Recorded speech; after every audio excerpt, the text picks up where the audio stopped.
And Gary has told us on stream, this is like, if not the number one of the number one best-selling rods in the entire Dobyns lineup. These are all tournament tested, what I use for tournaments. So take a listen, enjoy. We just wrapped up the spinning rods. We're going to move on to what I call like my moving bait rods. Now, some of these rods definitely can be used for things besides moving baits. And we'll talk about some of that. And some of my bottom contact rods could be used for moving bait rods. But I just kind of had to break these into sections here, and we're going to walk through these. There's the pile of moving bait rods. I think I got like 11 here. I didn't realize I had so many. But let's walk through all of these. No particular order. I'm going to just kind of run through them here. And I think I'm going to start with some swim bait rods because we just had a big swim bait stream. If you missed that a couple nights ago on the channel, that was a lot of fun. But I got 2 swim bait rods. I am not the biggest swim bait guy in the world. So I've had this rod for a long time. It's actually the Dobyns Champion, like pre-XP 795 Mike Long Signature Series. I know what you're thinking, the Mike Long series, but it's got the old Mike Long signature on there. But it really isn't any different than the Champion 795 that still exists today, otherwise it's a little bit different length in the handle section here. Corrado 300 still works good. Rocking this with 20-pound big game. Like to throw 7-8 inch baits. Definitely could handle a little bigger, but I don't throw those. I don't have a ton of confidence. I'm still new. Like every year I'm like, I want to get better at swim baits. I want to do more. This rod has definitely caught some fish, different glides. If things that are bigger than a mag draft, like a 6-inch mag draft, I'll throw on a different rod, and we'll talk about that in a little bit. Some of your 6-7 inch glides, baits that are over an ounce. This is when I start to pick up this rod. Got Arsenal lure wrap. This is the bigger model. You'll see that on a bunch of other rods, but love this lure wrap. Quick little show and tell. This lure wrap, different than a lot of them, has no seams on it. So nothing for your hooks to catch on. The Velcro's all on the outside. You can see here I got an Eon Glide from Tato on the rod right now. But does a really good job of keeping baits hook free in your baits tangling in other rods.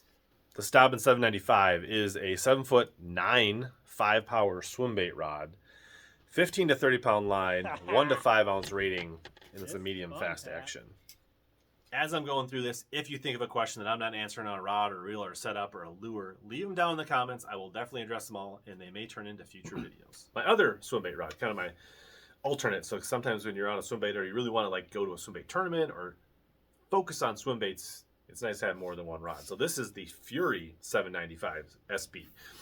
Pretty much the same specs, 7'9" 5-power, 15 to 30 pound line, 1 to 5 ounce baits, but at a much lower price point, about half the cost of the Champion XP. And for those taking notes, I will have links down in the description where you can grab these. They'll all be links to Omnia Fishing, but if you want to check out these setups and you want to learn more, dig in, see if you want to get one, I'll have links down below. Definitely helps out the channel if you purchase through those links and shop the Dobyns rods. There's mostly all Dobyns rods, Daiwa reels, a few Lew's, a couple Shimanos. Even if you're not fans of these brands, I think you can learn from these setups and apply them to whatever you like to fish.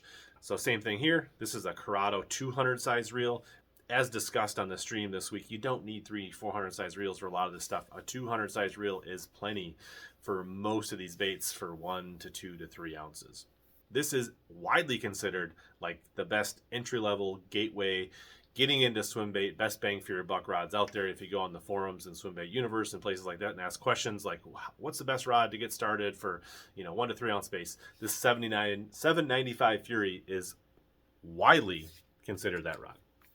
If you're interested in a direct comparison between the Champion and the Fury, and you'd like me to do like a rod review bending type test, let me know in the comments, and maybe that's a future video. Swim baits are not for everyone, but bladed jigs and chatterbaits most certainly are almost for everyone.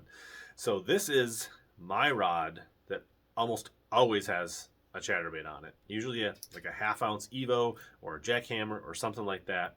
And this is the Sierra 734 C series. 7'3", 4-power, 1/4 to 1 ounce rating, considered a heavy fast action. But the Sierra series is an interesting rod. Now I got this paired up with an SLX XT, so this is a pretty friendly price point rod, being sub $200 rod, and just over $120, $130 on a Shimano SLX XT. Actually, more big game here, running 15-pound big game on my chatterbaits pretty regular. So the reason I like the Sierra, and a lot of people are going to say, they love the glass rods, the 735, 736 CBs from Dobyns. And if you like those, more power to you. I've done a whole video on why that's not my favorite. I actually prefer a graphite rod because I fish around a lot of grass. I want to be able to feel when there's grass. I want the snap to be able to clear my bait fishing around grass a lot. So for me, the way I like to fish, the Sierra 734 is my choice, and much more affordable. Give me kind of a, it's hard to do a really proper flex here, but it's got a light enough tip and a moderate enough bend through the blank that I don't miss many fish on a chatterbait. So love this rod. That's my main chatterbait setup day in and day out. The split grip cork, if you like that. I think all the Sierras are split grip. I believe this is a 7-point something gear ratio, so I like the 7 area gear ranges for chatterbaits and that type of stuff. Also a pretty good spinnerbait rod. Definitely can throw topwaters on this rod. There are a lot of things, but anything that's like treble hooks or a moving bait, pretty good opportunity. Now, the Sierra is definitely good enough, and you could use this to throw a Texas rig, flip a tube, do a lot of different things. So if you want something that has a lot of versatility, and you're not just going to have a rod dedicated to chatterbaits or spinnerbaits or things like that, something you can throw a chatterbait and a spinnerbait on, and then still flip a Texas rig, if you want to change things up, this is a very versatile rod that can do a lot of things. That is definitely one of the drawbacks, I think, to that, like going with those 735, 736 CB type rods in the Champion and the glass rods. They're pretty much a moving bait only rod. You could maybe use it for some bigger like treble hook, moving baits, crankbaits, and lipless and some of those things. But if you want something that you can, drag with, those rods are not going to do that. So just understand what you're getting and what you need out of a rod. So here, interesting rod that I have, and this is pretty popular. It's a 684 CB, also one of the older Champion rods. So the 684 CB, 6 foot, 8-inch, 4-power crankbait rod. So that's a 4-power and a crankbait. It's definitely a little different. Basically rated for 8 to 17 pound, quarter to 3/4. I originally bought this as a jerkbait rod, and I will throw jerkbaits on it. Some of the smaller, like this is a pretty good rod for 110 junior, like the slightly smaller jerkbaits. It's also, some people throw 110s on them. I think it's just a little too much. It's that 6'8", a lot of people like that. I'm fine with the 7-foot jerkbait rod, so this is not a primary jerkbait for rod. I've got a size 50 older Corrado E on it, which is a nice little gem of reel thrown for light baits. Shad wraps, smaller flat sides, things like that I'll throw on this. Honestly, this is a rod that does not get a lot of action from me. It's one I'm actually considering about parting ways with in the off season. So if you would love to have one of these older 684 CBs, let me know. Maybe we could strike a deal, because it just doesn't make it in the rotation that often. Scroungers I've used on this, caught fish, throwing this like bait caster scroungers, smaller Kitex, things like that. It's, could be, it's just not something I use. It's definitely kind of a specialty rod. It's not in the boat all the time, but it is a good rod for throwing smaller jerkbaits, smaller crankbaits, flat sides, scroungers, kind of finessey things that, are kind of that in between. Like you could definitely, most of those things you could throw on a spinning rod as well. But this bait caster, this lighter tip action, being a crankbait, a graphite, it's definitely got a bend that gets pretty soft way into a very moderate action for those treble hook baits. But I do know people that swear by this as their #1 jerkbait rod. And if you're one of those people and it works for you, great. Not my favorite jerkbait rod. Just going to keep grabbing rods here. So here we have a Fury 705 CB. This is new to my arsenal this year. Actually been loving this rod. You'll see that I have some of the other crankbait rods in the Champion series. Loving these. Here's the smaller bait wrap from Arsenal. So here, actually it's got a custom painted OG Wigglewort from Horseshoe Customs. If you watch, actually I didn't film that day, but on my Instagram I got some photos of a bunch of largemouth and smallmouth and walleye caught on this Wigglewort. This rod has been awesome. 705 CB Fury. So definitely a price just over $100. If you can use discount codes and sales, sometimes you can get them for right at $100. 7 foot, 5-power cranking rod. Now 5-power in a cranking rod is not the same as a 5-power in a flipping rod. This is rated for like 8 to 17 pound line, quarter ounce up to 1 ounce lures. I would say 1 ounce is probably pushing it a little bit. Medium heavy, moderate fast action.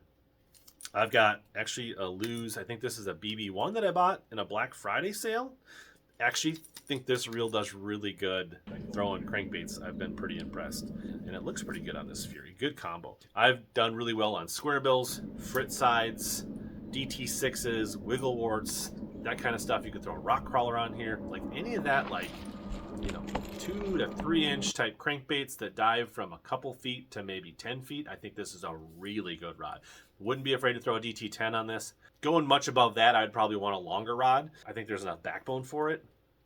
But it's short. That 7 foot, I can make really accurate casts. This reel allows me to throw pretty light baits. I can throw the smaller frit sides on this rod if I need to. Caught 5-pounders on it. I caught a giant buffalo that was like 30 pounds on Grand Lake in practice on this rod. No issue. So like workhorse of a rod, super good value. I've actually, a lot of people have asked me like, you know, what crankbait rod, and I've steered them away from the Champion XP 705 crankbait rod, which I love a lot and use a ton, but like I don't think there's $100 difference between this rod and that rod, in my opinion. Do what you like to do, but this Fury rod crushes it. And Gary has told us on stream, this is like, if not the number one of the number one best-selling rods in the entire Dobyns lineup. For what that's worth, I highly endorse the Fury 705. If you're looking for a square bill rod, this thing is money. Loved the Fury 705 CB. I got a second one. This one has a 6 cents flat 75 on it. Another good option. Gives you an idea of the style of crankbaits. Again, we're rocking 12-pound big game. This one has a Tatula SV on it that I won in a tournament as a prize. So otherwise I wouldn't usually put this nice of a reel on this rod, but it does throw crankbaits pretty nice and does a good job. 6'3" gear ratio on this one. A lot of my cranks 6 to 7 to 7 type gear ratios. Since we just talked about the 705 Fury, let's jump to the 705 Champion XP CB.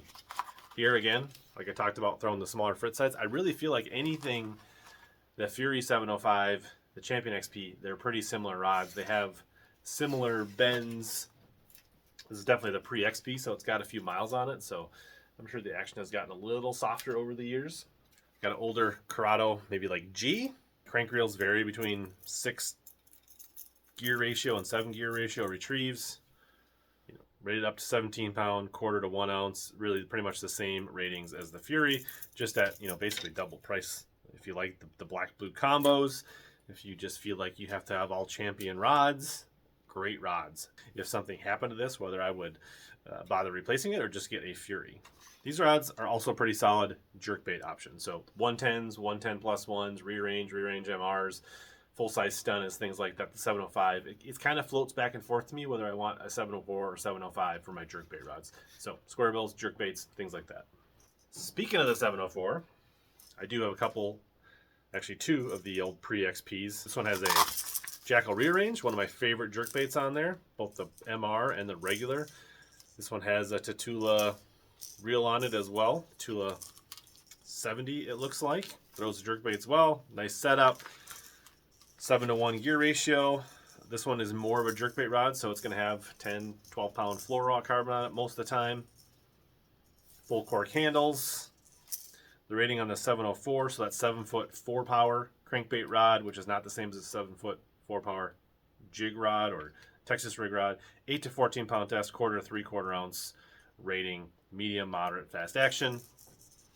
But this one's been around, caught a lot of bass on jerkbaits, DT6s, things like that. 704, you know, a little bit smaller crankbaits, the smaller frit sides, the DT6s, the DT4s, balsa, flat sides, that type of stuff, good option. I float back and forth between the 704, 705, depending on size of the line, what I'm doing, things like that. Here's the twin brother, the other 704, another Arsenal Clear wrap. This one's got a DT6 on it. Older Corrado 50 on this. Again, big game, probably 12-pound. Long time ago, fell in love with these rods, throwing DT6s on them and catching a ton of fish. So if you're a DT6 angler, 704 CB is a pretty nice rod for that. For my little bit deeper long-range cranking, under the, what do you think's under the secret black wrap? So the Arsenal wrap comes in black if you're more of a secretive person. But this is a 765 CB cranking rod. It's actually got a lipless on it. And that's probably what it has on a lot of the time for me. But I also use this for DT10s, 14s, 16s, you know, that 10 to 15 foot range cranking, things that are a little deeper, your bigger crankbaits, bigger square bills, things like that. 765 CV, so that's a 7'6" 5-power cranking rod, rated up to 20-pound line, quarter to 1 ounce. But I feel like this handles the bigger baits a lot better than like a 705 cranking rod. This 765, much better at launching those bigger plugs, getting distance, hooking up on long casts. You know, I like the 765. A lipless has been a mainstay for me. Again, for my cranking setups, it's probably 15-pound big game on just a regular Tatula 6'3" Daiwa. Let's give you kind of a little peek at the rod action, not a full bend test.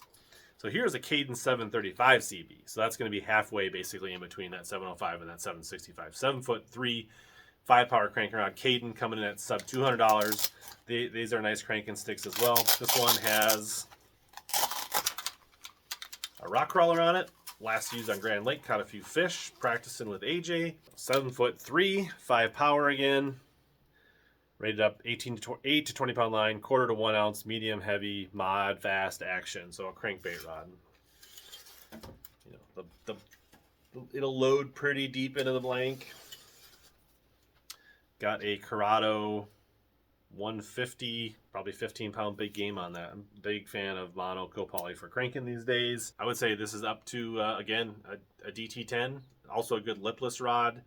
You could probably start to dabble with the 12-foot crankbait rods with this. If you need a shorter rod and you don't have a lot of options, this will throw probably a 15, 16-foot crankbait. Kind of flop back and forth with this one and the 765 as far as what I'm doing. Lipless, a little bit deeper, medium diving crankbaits. Solid rod, price point friendly at sub $200. Back to a rod that can definitely do a few things here. This is a Sierra 703. Definitely could be like a Senko type rod, a finesse jig type rod. You could use this this is not a crankbait or moving bait specifically rod, but the Sierras definitely have a slightly more moderate action, just a slightly softer action than a Cadence or a Champion or something like that. This one's actually got a grass piece on it. Caught a lot of fish on this rod down on Grand Lake this fall. Small spinner baits, you know, up to a ½ ounce. Could be a chatterbait rod. I'm actually thinking about leaving this one behind and getting another 734 Sierra just to get in that 4-pound, or maybe a 704. So I don't know that this one might be. If you want a 703 Sierra, let me know. We'll probably part ways. I might replace this with a 734. But it is a pretty solid rod for the smaller spinner baits, like the smaller Bassmans, 3/8 ounce spinner baits, things like that. That 7-foot is really nice for accurate target casting and things like that. I actually got fluorocarbon on this one. I was trying to counteract the 3-power rod by bumping up to something with a little bit less stretch than mono, so I went with like 17-pound fluoro. This is a 7-foot rod, 3-power, 10 to 17-pound line, quarter to 3 ounce, medium heavy, fast action. The classic Sierra styling with the silver looks good with anything. Split grip cork, you get high quality cork. This one's got a 200G 7 gear ratio reel. Also, I have other 3-power bait casting rods like this. This is definitely like a good popping rod, a good spook rod. I like if you want to put heavy mono or braid on these. They're excellent topwater rods as well. But I put those in the braid category, which are coming up next. If you like these rod reviews, subscribe so you don't miss any others. Hit the notification bell. Let me know, do you want to see the bottom field contact rods next, or do you want to see the braid rods next on the next video? If you're loving this rod series and you want to make sure you don't want to miss them and you want to see which other Dobyns rods and rod and reel arsenal content has come out, make sure you watch this playlist on the screen right here next.